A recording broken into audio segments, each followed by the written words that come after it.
Alright, hey guys. Today we're doing the coaster rankings of Six Flags Over Georgia, my home park. I went to this park 2 months ago.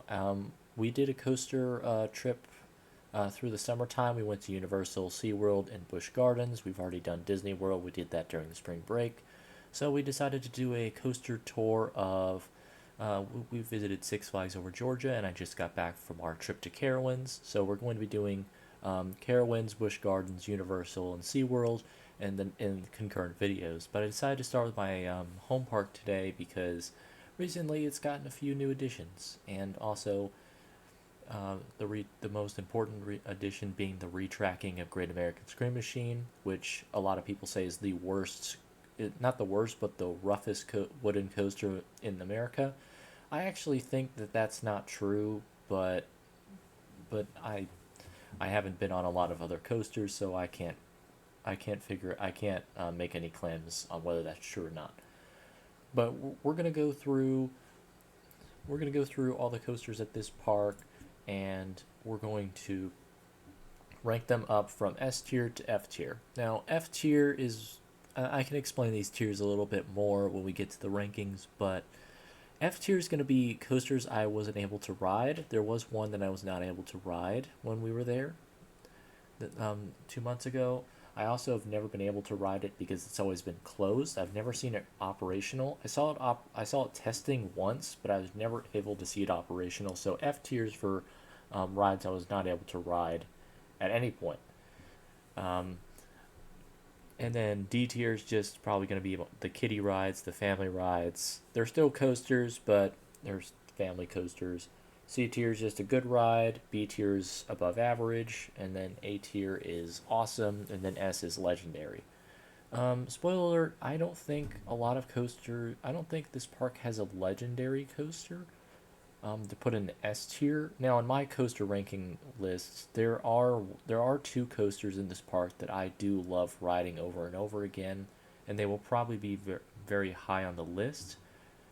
Actually, three coasters I can think of, and maybe I'll put one of them in the S tier. But for right now, probably going to put them in the A tier, and then maybe I'll put my favorite one on the S tier for this park ranking. But we're going to go through all these coasters real quick. I'm going to give you a brief introduction and then we'll rank them up. So the first one is Batman the Ride. This one is known as the best of the Batman clones. It's a model by B&M, the ride manufacturer.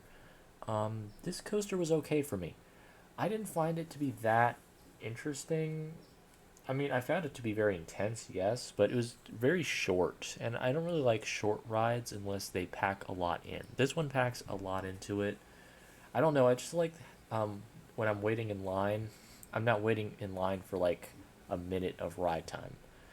So I mean, this one was one of my not so favorite rides. I did not like the zero G roll on this one.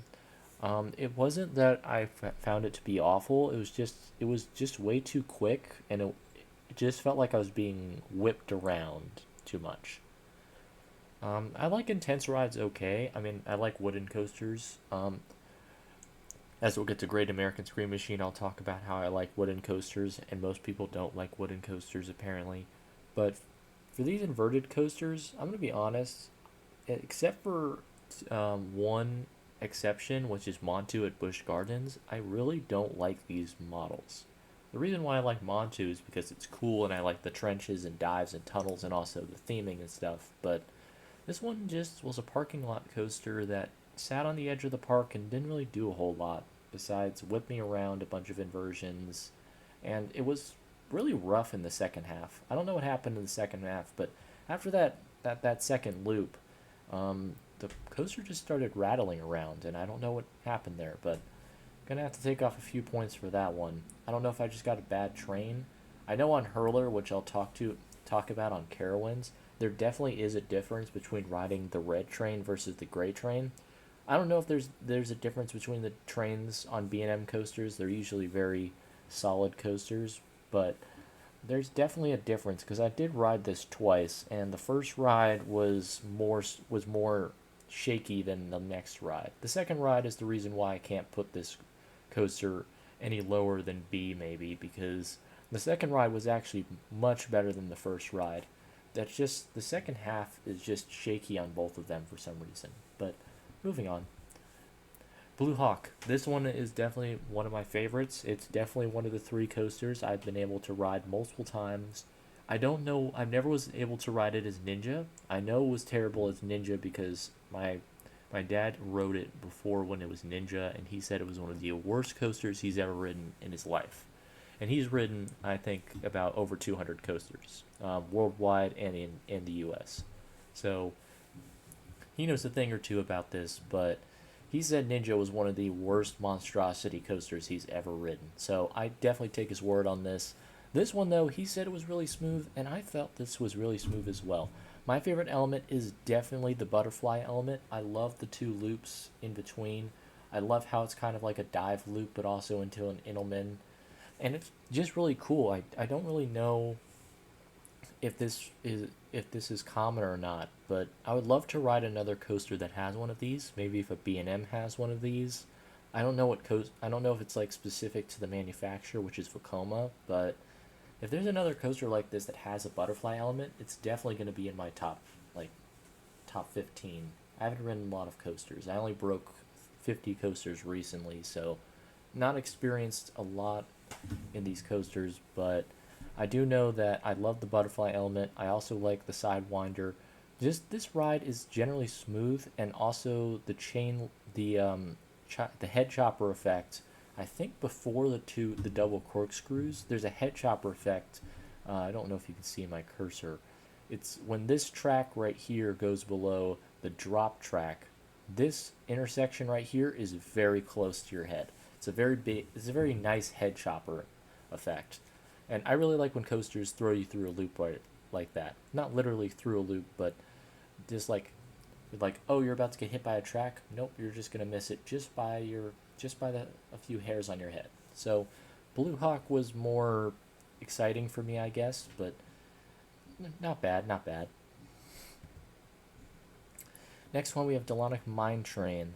This is the family aerodynamic mine train that opened with the park. I think this one was actually very good. I like mine trains because they are very long.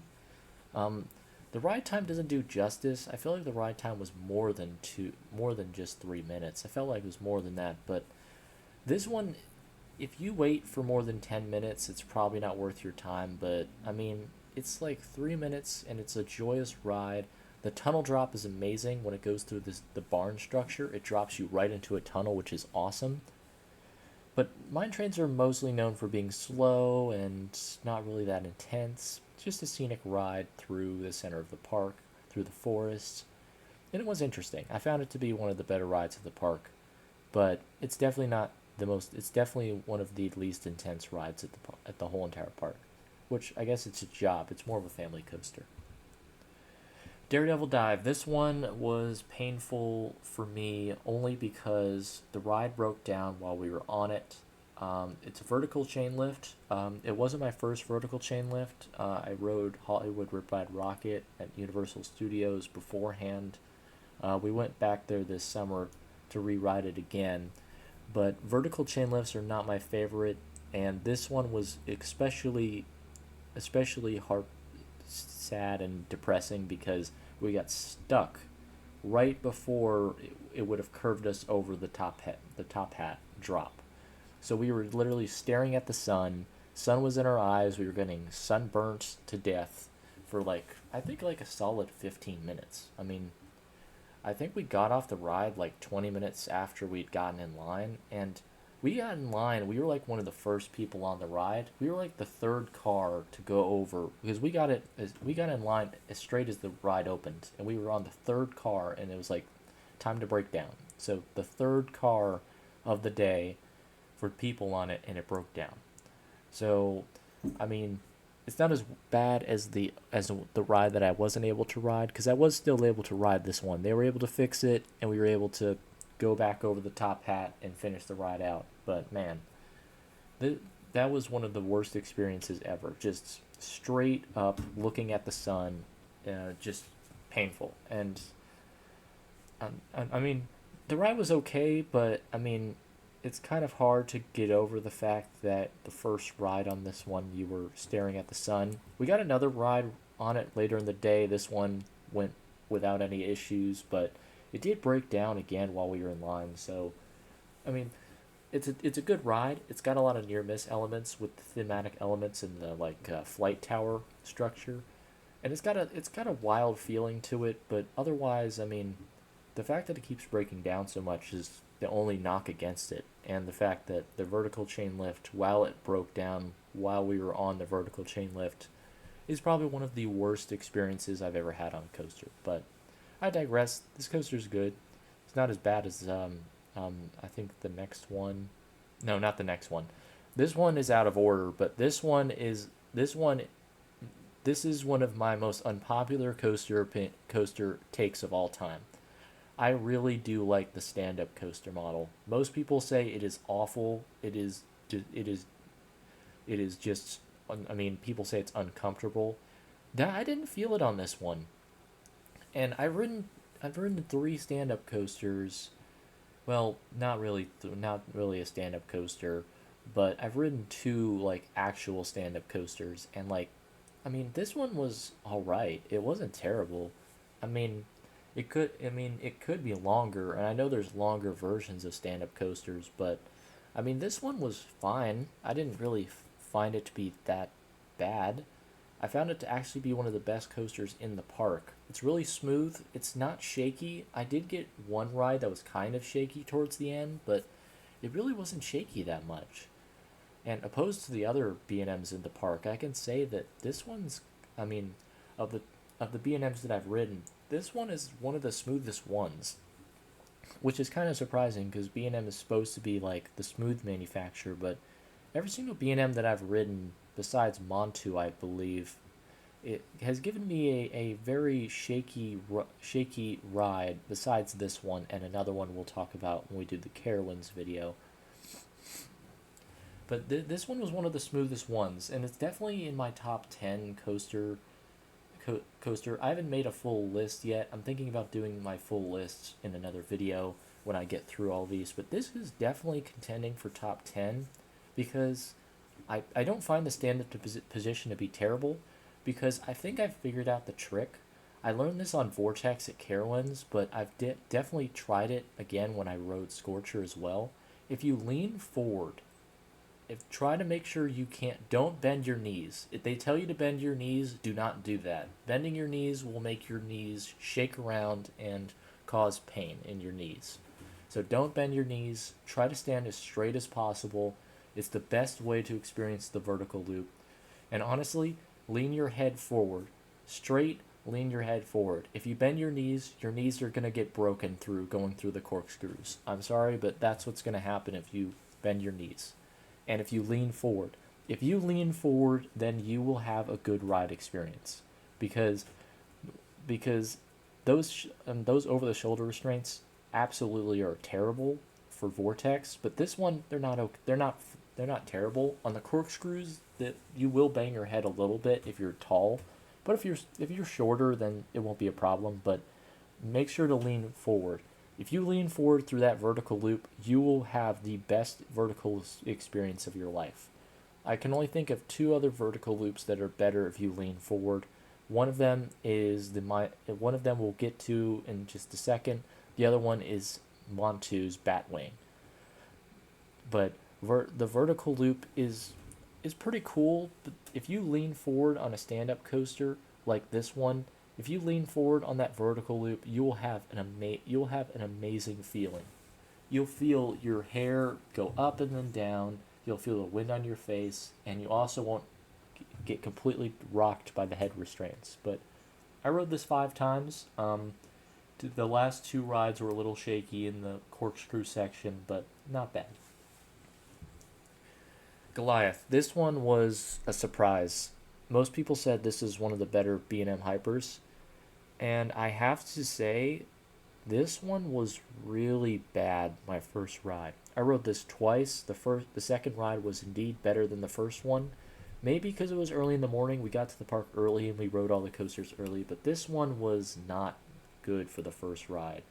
I don't know what happened, but those airtime hills, the ones that are after the Helix turnaround, which is outside the park. When you come back, those airtime hills after that turnaround are awful.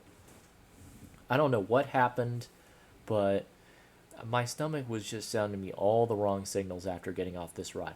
I rode Great American Scream Machine more than I rode this one, and I felt worse coming off of this coaster for the first ride than I did coming off Great American Scream Machine after riding that twice in a row. I mean, this coaster was like, people were like saying it glides through its layout. It's really awesome and stuff, but like, man, this thing was really rough, and it just it made me like distrusting because people were like, "Oh, these are really cool. They're usually gliding through their layouts, no problem." Just realized this picture is incorrect and it's Goliath at Magic Mountain. I may have to change that, but I'm not going to. But the one on the left is definitely Goliath with the B&M structure. The Giovanola structure is a little bit worse. I think I have a Goliath picture in the thumbnail though as well, and I think the Goliath picture I used for the tier list is also from Six Flags Over Georgia. But I don't know. The coaster was just rougher than most people said it was. I think they over. I think the second ride was definitely better, but those airtime hills after the Helix turnaround, they just didn't feel right. They just didn't sit right. I've ridden, I think, three B&M hypers now. I think. I don't think Incredible Hulk is 200 feet tall, but I think I've ridden three B&M hypers now, and this one is definitely the worst of the three. But I mean, I haven't ridden many coasters, so I guess maybe that'll change. This one is probably my favorite in the park now. Now, I will say that before this got retracked, this was definitely the roughest coaster in the park, but um, the retracking saved this ride. There is nothing wrong with this coaster until you get to the end of it. But it has airtime, great speed. Even the bunny hills at the end give you some great airtime. This thing is just an airtime machine, and it's also a speed machine as well. And it's not that rough anymore. I rid it during the retracking, and it wasn't rough. I mean, it was rough in the bunny hills, but those are to be expected.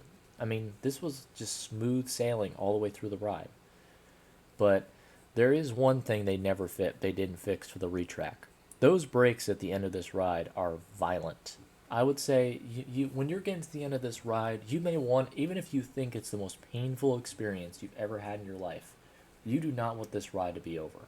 Because once this ride is over, you're going to get slammed into those brakes. Watch out. So this is the family kiddie coaster. I'm going to be honest here. Short explanation. This coaster is a kiddie coaster, and it is small, short, and boring for the most part. But it wasn't terrible. I would say that this is one of the better kiddie coasters. It is themed really well, but at the same time, just a short kiddie coaster. So, not really anything you could say. Mindbender, the Schwarzkopf terrain looper. This one, this one was really great until they got the new trains. When they switched from the 7 trains to the 5 trains, this coaster went from really good to average. Honestly, with this coaster, it is themed really well, and it also is a really nice coaster to look at. Probably one of the best coasters to film off ride footage of. It's awesome, and it is really terrain based around. The loop is literally over a waterfall. It looks beautiful, especially in the sun. But overall, this ride is pretty average. So I mean, it's a good. Yeah, I would say it's like the step up to a family It's like the next step up from a family coaster. Like I'd say you ride Joker Funhouse, then you ride the Delonica Mine Train, then you ride this. This was the first coaster I rode that had more than one loop. So it does hold a special place in my heart for that. But otherwise, I mean, it is just a 2 loop coaster. Superman, this is the ride that I wanted to talk about. I never got to ride this. This ride was closed during my first trip here when I was like 11 years old, and I got to ride Mindbender and the Lonica Mine Train, and I wasn't able to ride Daredevil Dive or this. But came back when I was 15 years old. This thing closed down like 3 times and was only testing. I never got to ride it. Came back this year, 2 months later, and it was down again. It was closed. I wasn't able to ride it. And then it opened. We rushed over to try and ride it, and it was closed again. So, I mean, I've never gotten to ride this. 3 times in a row I've been to the park, and it was never open. It literally broke down like 5 times between my three visits to the park. So never been able to ride this. Don't have any comments on it, but it does look really cool. It does look really cool, but I mean, I can't really say anything much about it because I haven't ridden it. So Twisted Cyclone. This is the RMC. People said that this would be one of the best coasters I've ever ridden. They were sort of right. I do like this coaster. The one thing I have to say about it, it's not the fact that it's short, even though I feel like most of the coasters in this park are too short. This coaster just, I don't know what it is about it, but the first element of this coaster is really weird. It's like a Cobra roll, but it's backwards, and I don't know what to think of it because it is cool, but it's also like it's kind of weird. It made my stomach feel really weird. That's all I can say about it. I rode this twice. It was solid RMC. I mean, I've only ridden 2 RMCs, so I can't really say much about the company. But I mean, this one was this one's not as good as the other one that I rode at Busch Gardens, but it's definitely solid. So I don't know why people are hating on this coaster. People say it's too short. I mean, most of the rides in this park are too short. So it really fits into the whole park ideal of short ride. So I don't know. Can't really say that much about it, but it is a very solid RMC. I will say that first element is definitely unique. Never experienced anything like that. I've been on many Cobra rolls, but that's like probably the first Cobra roll I've ever experienced where I didn't feel sick going through it. All right, so that's all the coasters at this park. So now we're going to do a ranking, and unfortunately I can't move anything in presentation form, so it's going to look ugly, but you know, we got to make that'll probably make it better. All right, so yeah, we're going to do some rankings on this one. So first, I just want to say no hard feelings, but I never wrote it, so I can't really make any distinction about it. So Superman goes below here.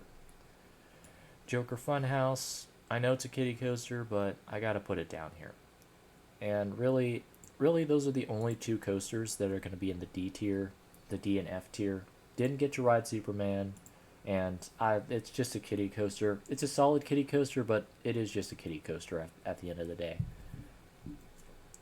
So the next worst coaster on this list, it's a tough list to make, but at the same time, I gotta give it. I'm so sorry, but I did not like Daredevil Dive, and it's not gonna be the first. It's not gonna be the only coaster in the C tier, but it does deserve to be in the C tier. It keeps breaking down. The fact that it keeps breaking down, not as worse as Superman, but it broke 3 times on my first time attempting to ride it. So that's kind of that's just kind of weird. That's just kind of stupid about it. And really, it's kind of an average ride.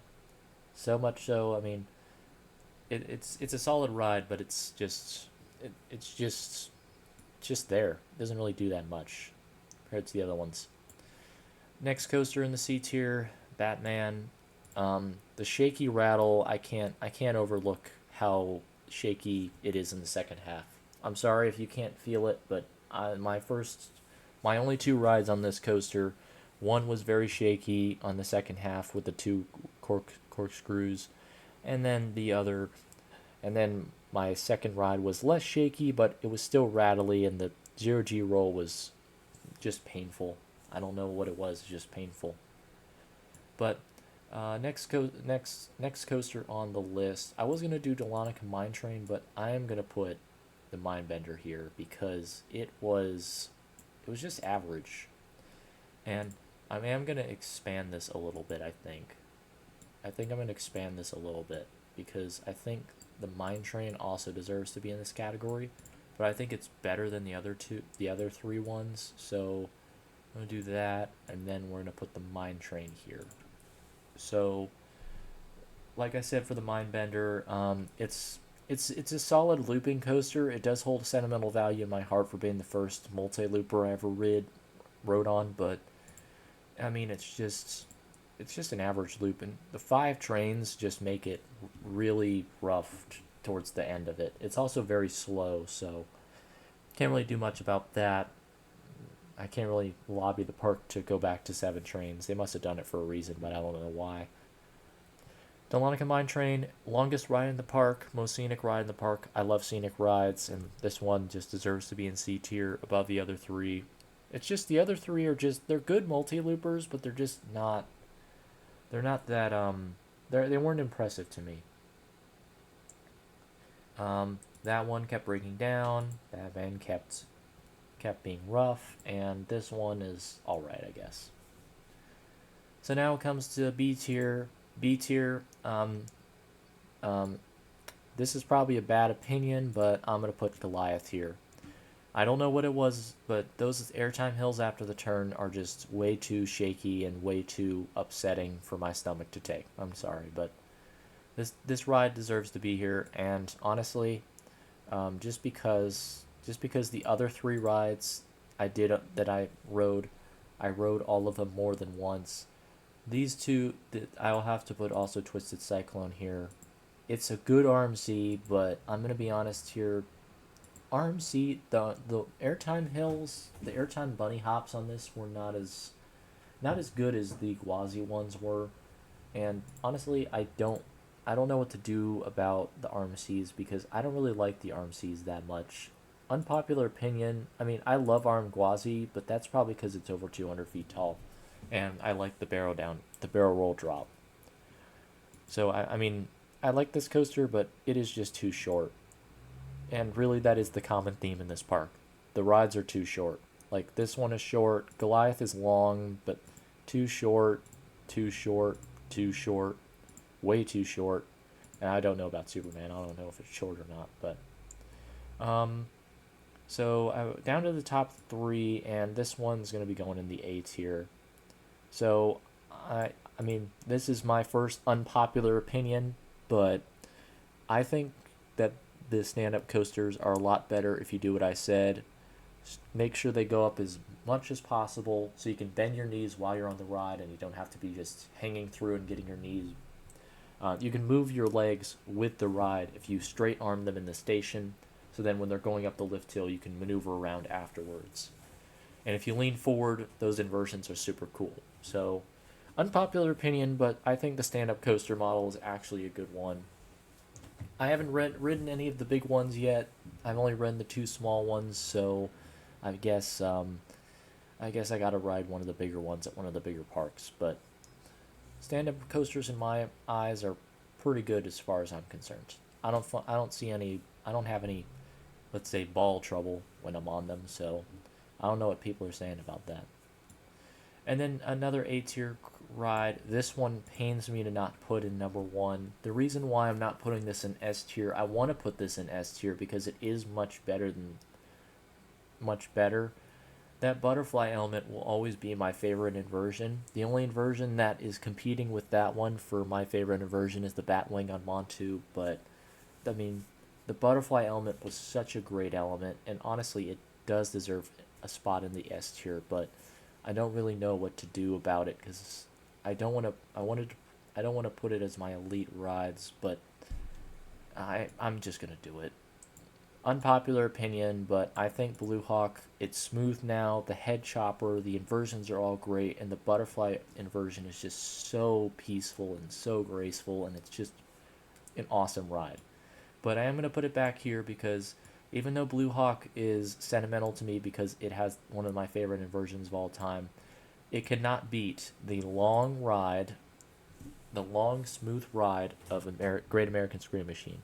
Best ride in the park for me. I love wooden coasters. When we get to Hurler, I'll also explain unpopular opinion, but I think that ride, as long as you ride in the red train, I think you are going to be good on that one. But I mean, this is an unpopular opinion, but I love wooden coasters. So I mean, that's going to be an unpopular opinion for a lot of people, but I love wooden coasters. So putting Great American Scream Machine at the top of Six Flags Over Georgia is the best for me. And if you wanted to know what my order is, my order would be Great American Scream Machine, Blue Hawk, Scorcher, Twisted Cyclone, Goliath, Jalonica Mine Train, Mindbender, Batman, Daredevil Dive, Joker Funhouse, and Superman is going to be at the bottom, but it's not. I would say it's in the unranked section. I haven't ridden it. I had three. I tried to ride it 3 times. It broke all 3 times. So, I mean, technically 4 times because when I was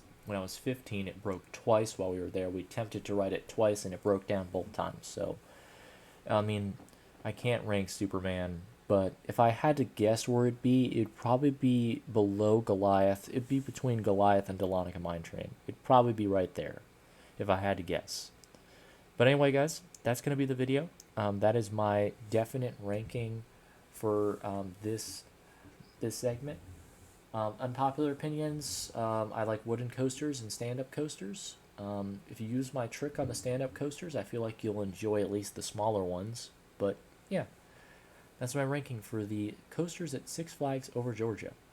Like if you like, dislike if you don't, subscribe if you really like it, and let me know down in the comments if my opinions are god-awful. But anyway, that'll do it for this video. Next video, I think I'm going to do Carowinds, because we just got back from that park, and everything's kind of fresh in my mind. And yeah, we'll do Carowinds, and then we'll go to the Orlando parks. But anyway, thank you guys. See you guys in the next video. Toodaloo.